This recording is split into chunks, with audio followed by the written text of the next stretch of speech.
Chapter number 2 class 10th का है भाई आपके बहुपद। तो बहुपद, बहु मतलब होते हैं भाई बहुत सारे या अनेक।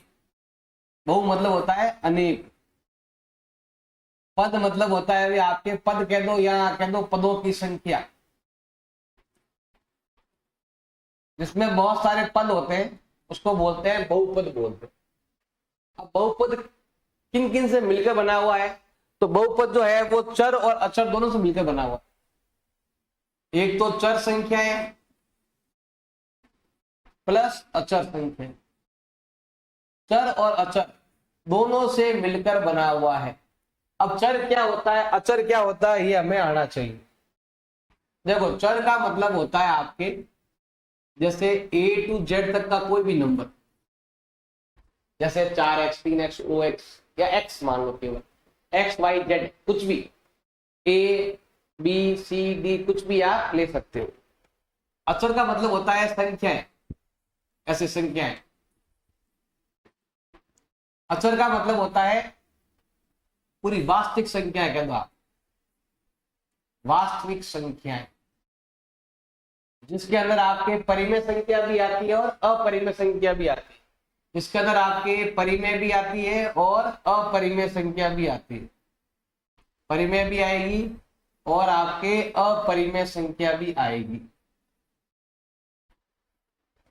मतलब इसमें आपके 1 2 3 ये भी आएगा, माइनस भी आएगा, जीरो भी आएगा, भिन्न भी आएगा, पॉइंट भी आएगा 0.7 और अशांत अनावृत्ति भी आएगी। मतलब एक्स संख्या भी आएगी, ये भी आएगी इसके अंदर, अचर संख्या के अंदर। और अपरिमेय में क्या आता है, पाई भी आएगा और वर्गमूल भी आएगा, ऐसे। मतलब सभी संख्याएं उनको हम बोलते हैं अचर बोलते हैं। और एक होता है चर। अचर में क्या होता है, जिसका मान कभी चेंज नहीं होता है। अगर मैं यहाँ बोल दूं ये कितना लिखा हुआ वर्गमूल 3, तो वर्गमूल 3 ही रहेगा, इसमें कभी भी कुछ भी परिवर्तन नहीं आएगा। अगर आपको भी बोलूं बताओ ये कितना लिखा हुआ, आप भी कमेंट में यही लिखोगे वर्गमूल का 3 है। लेकिन A to Z में क्या होता है कि A का मान यहां तो आ रहा है 4, ऐसा है नहीं कि A का मान 4 एक बार आ गया तो जिंदगी भर के लिए A का मान 4 ही रहेगा। क्वेश्चन चेंज हो गया तो A का मान 4 की जगह A का मान 5 भी आ जाएगा। अब यहाँ क्वेश्चन को चेंज भी कर दो, अगर क्वेश्चन में लिखा हुआ वर्गमूल 3 तो वर्गमूल 3 ही रहेगा। अब कितना ही क्वेश्चन को चेंज कर दो, वहां पर अगर आपको वर्गमूल 3 कितना होता है, वर्गमूल 3 ही रहता है, उसमें कुछ चेंज नहीं आता है, इसको बोलते हैं अचर। लेकिन ये बार बार चेंज होता रहता है। आपने माना कि मेरी जेब के अंदर x रुपए है, अब अगर मैं बाहर निकाल दूंगा या कुछ खर्च कर दूंगा पैसे, तो पीछे कितने बचे, तो वो चेंज होता रहता है। तो ये मान चेंज होता रहता है, इसका मतलब ये चर है। और ये चेंज कभी नहीं होता, इसका मतलब ये अचर है। तो चर अचर आपको आना चाहिए। अचर के अंदर सभी संख्याएं आती है, चाहे परिमेय है चाहे आपके अपरिमेय है। अब देखो यहां पर जो भी आप बहुपद बनाएंगे तो इन दोनों को मिलाकर बनाएंगे, इन दोनों को मिलाकर बनाएंगे। जैसे मान लो मैंने लिख दिया 4x + 7, ये क्या है, बहुपद है। अगर मैंने लिख दिया √3 y² + 7, कुछ भी लिख दो, मर्जी आए जो। आप भिन्न में लिख सकते हो, वर्गमूल में लिख सकते हो। अब वर्गमूल ध्यान देना भाई, यहां पर जो घात है, घात किसकी होती है, चर की घात होती, चर की घात। चर मतलब ये वाले नंबर A to Z तक के जो नंबर है ना, इनके ऊपर घात आएगी। अब घात कितनी होती है, तो घात होती है हमेशा आपके पूर्ण संख्याओं में होती है। किसमें होती है भी, आपके पूर्ण संख्याओं के अंदर होती है। जैसे 0 1 2 3 ऐसे। जैसे देखो इस पर एक घात है, अब यहाँ x नहीं है, मतलब 0 घात है। देखो हम क्या करेंगे, ध्यान है, सिंपल है। इसको मैं ऐसे भी लिख सकता हूं, 4x की घात 1 और 7x की घात 0। मतलब x की घात 0 हो सकती है, x की घात 1 हो सकती है, 2 हो सकती है, 3 हो सकती है, लेकिन कभी भी भिन्न में नहीं हो सकती, कभी भी माइनस में नहीं हो सकती। मतलब आप जो चर की जो घात है कभी भी एक तो माइनस में नहीं आएगी, मतलब आपके ऋणात्मक घात नहीं आएगी। माइनस कह दो या हम कहते हैं ऋणात्मक, ऋणात्मक घात कह दो या भिन्न में घात कह दो, जैसे ऐसा लिखा हुआ आ गया,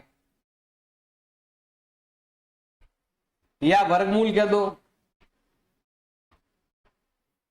वर्गमूल में अगर घात आ रही है तो ये वाला आपके बहुपद नहीं है। अब आप बोलोगे सर यहां तो वर्गमूल आया, ये संख्या पर आया है। चर की घात, चर की घात ऐसी नहीं होनी चाहिए, मतलब x के ऊपर वर्गमूल नहीं आना। जैसे यहां पर देखो, अगर मैं लिख दूं वर्गमूल x +3, तो ये वाली संख्या आपके बहुपद नहीं है, क्योंकि वर्गमूल हटेगा ना, तो वर्गमूल का मतलब होता है 1/2 घात, तो ये आपके बहुपद के अंदर नहीं आएगा। अगर आपके लिखा हुआ है 1/x, तो इसका मतलब होता है इसको ऊपर लाएंगे तो घात हो जाएगी आपके माइनस के अंदर। मतलब एक तो भिन्न में नहीं लिख सकते, मतलब यहां पर भाग है ना, तो घात जो भी आती है ये वाली, मतलब X Y Z, A to Z तक का जो नंबर है वो कभी भाग में नहीं आएगा। अब एक्स वाई जेड जो भी नंबर है उसकी घात माइनस में नहीं होगी। एक्स वाई जेड कुछ भी हो जिसका वर्गमूल निकालते हैं तो ऐसी संख्या को बहुपद नहीं कहते।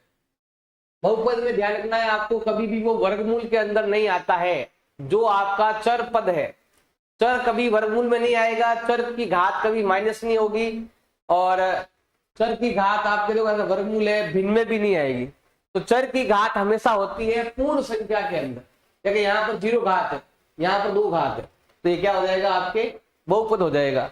इसमें आपको इनका भी प्रयोग करना है, इनका भी प्रयोग करना है, और ऐसे हमें हल करना है। बहुपद के प्रकार बताते हैं। बहुपद कितने प्रकार का होता है? तो बहुपद को हम 2 भागों में, अलग अलग भागों में बांटते हैं। बहुपद में क्या होगा, देखो 2 अलग अलग तरह के भाग होते हैं। एक तो हम बहुपद को लेते हैं, यहां पर सिंपल सा ध्यान रखना है, एक तो होता है घात के आधार पर, एक होता है भी आपके घात के आधार पर या फिर घातों के आधार पर।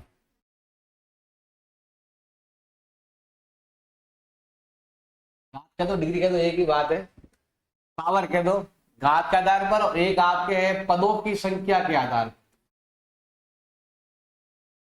पदों की संख्या के आधार पर।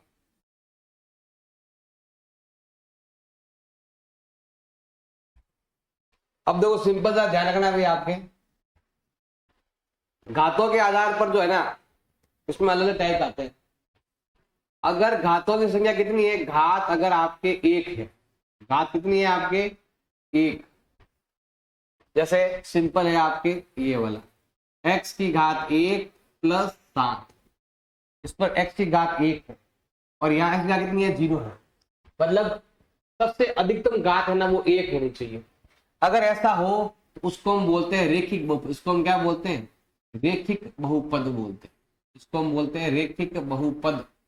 परीक्षा के अंदर आता है, चाहे 9th क्लास है चाहे 10th क्लास, दोनों के लिए इंपॉर्टेंट है। अब घात कितनी हो जाए आपके 2 हो जाए, घात कितनी हो जाए आपके 2, अधिकतम घात 2 होनी चाहिए। जैसे अगर मैं यहाँ पर लिख देता हूं कि a की घात 2 -3, कुछ भी लिख दे मर गया, बस घात 1 नहीं, इसकी घात 0 है, इसकी घात 2 है, जिसकी अधिकतम घात 2 होती है उसको हम बोलते हैं द्विघात बहुपद। इसको हम क्या बोलते हैं, द्विघात बहुपद। ये लिखा द्वि मतलब 2, जिसकी 2 घात हो उसको हम बोलते हैं द्विघात बहुपद बोलते हैं। अब जिसकी घात कितनी हो 3 हो,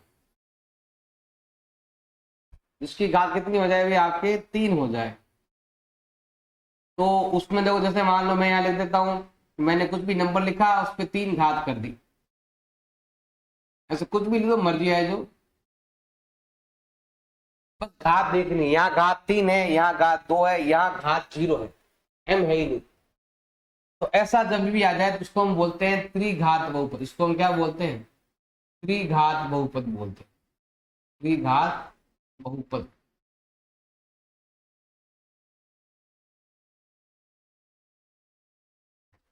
ऐसा बोलते हैं। अब जिसकी घात 0, देखो ध्यान देना भाई, घात क्या हो जाए भाई आपके 0 हो जाए,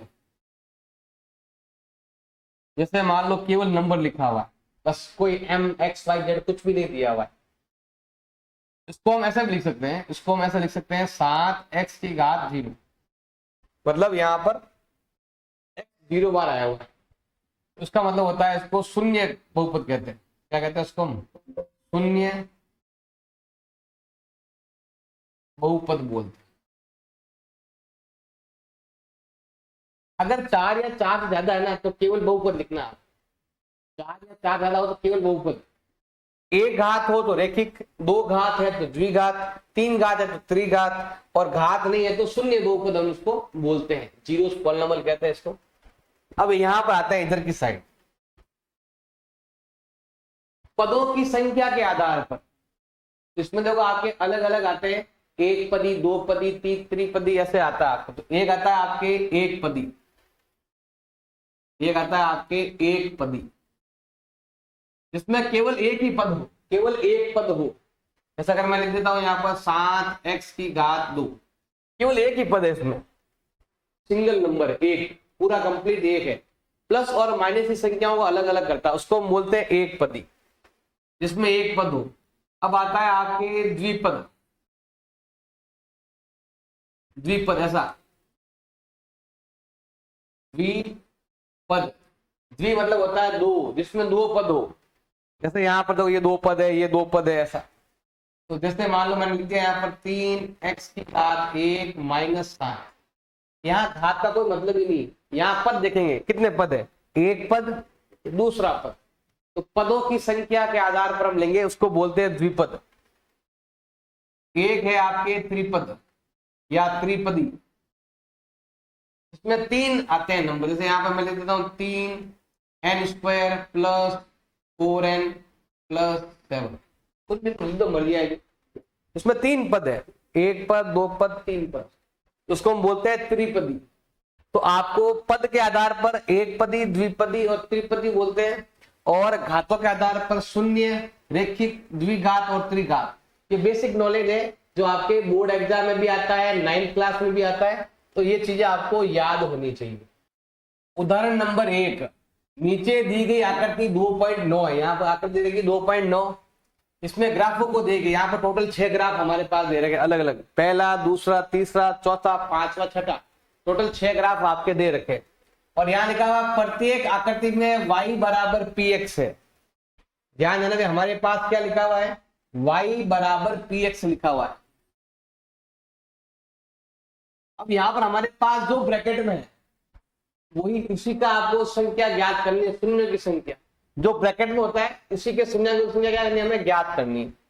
तो यहाँ पर लिखा हुआ है, देखो सामने लिखा हुआ है px एक बहुपद है, उसका एक ग्राफ है, एक किसका ग्राफ है, x का ग्राफ है, तो हमें x पर ध्यान देना है, y पर ध्यान देने की जरूरत नहीं है, ये x के लिए ग्राफ है। ग्राफों के प्रत्येक के लिए px के शून्यांकों की संख्या क्या करनी है, हमें ज्ञात करनी है। हमें ज्ञात करना है px के शून्यांकों की संख्या, px के शून्यांकों की संख्या क्या करनी है, हमें ज्ञात करनी, शून्यांकों की संख्या हमें क्या करनी है, ज्ञात करनी है।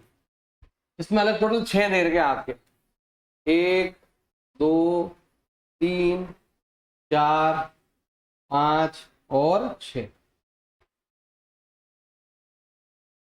अब ध्यान है, सिंपल सा ध्यान रखना है, शून्यांक का मतलब होता है, अब यहां लिखा हुआ है आपके x लिखा हुआ, केवल जहां जहां x को टच करता है वही लिखना है। देखो ये लाइन जो है, क्योंकि ये तो ग्राफ है, ये लाइन चल रही है बीच में, और यहाँ पर लिखा हुआ px, तो हमें क्या करना है, x को कितनी बार टच कर रही है, x को टच कर रही है एक बार, इसका मतलब शून्यांक की संख्या कितनी होगी आपके, एक बार टच कर रही है, इसका मतलब शून्यांकों की संख्या 1 है।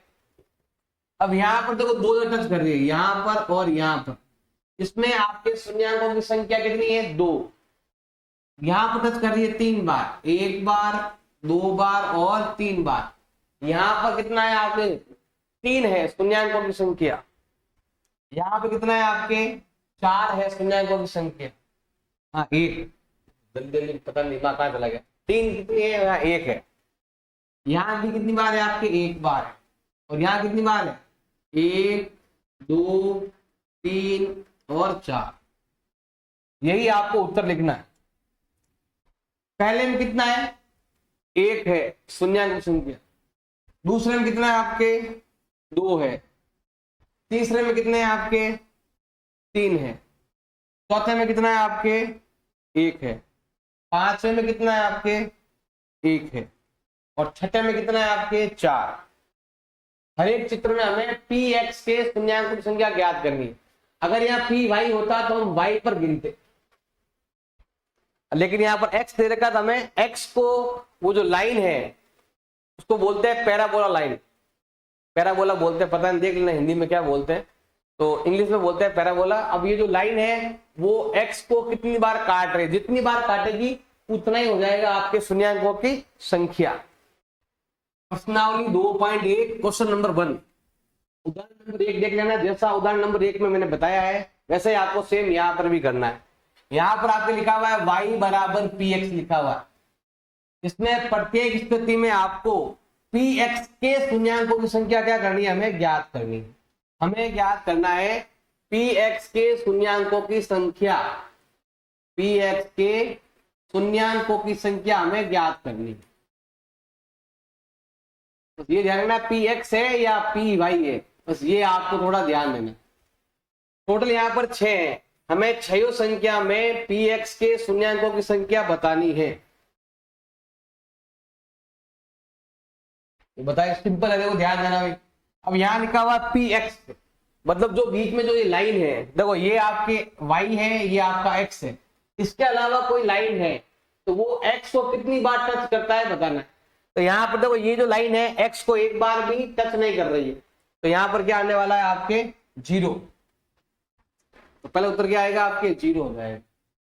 अगले वाले में देखो ध्यान देना, इसमें ये जो लाइन चल रही है x की लाइन को कितनी बार टच कर रही है, एक बार टच कर रही है। तीसरे में कितनी बार टच कर रही है, एक बार यहाँ पर, एक बार यहाँ पर और एक बार यहाँ पर, 3 बार टच कर रही है। ये जो लाइन है इस x को कितनी बार टच कर रही है, x को एक बार और एक बार, 2 बार टच कर रही है। यहाँ पर कितनी बार टच कर रही है, एक बार, 2 बार, 3 बार और 4 बार। यहाँ पर कितनी बार टच कर रही है, एक बार, 2 बार और 3 बार। पूरा उधर नहीं गया, ऊपर से ही टच करके चली गई। इसमें हमारा उत्तर क्या आएगा, देखो ध्यान देना भाई। इसमें कहीं पर भी टच नहीं कर रही है तो 0। यहाँ पर एक बार टच कर रही है तो शून्यांकों की संख्या कितनी होगी, 1। यहाँ पर 3 बार टच कर रही है तो इसका मतलब है कि 3 होगी शून्यांकों की संख्या।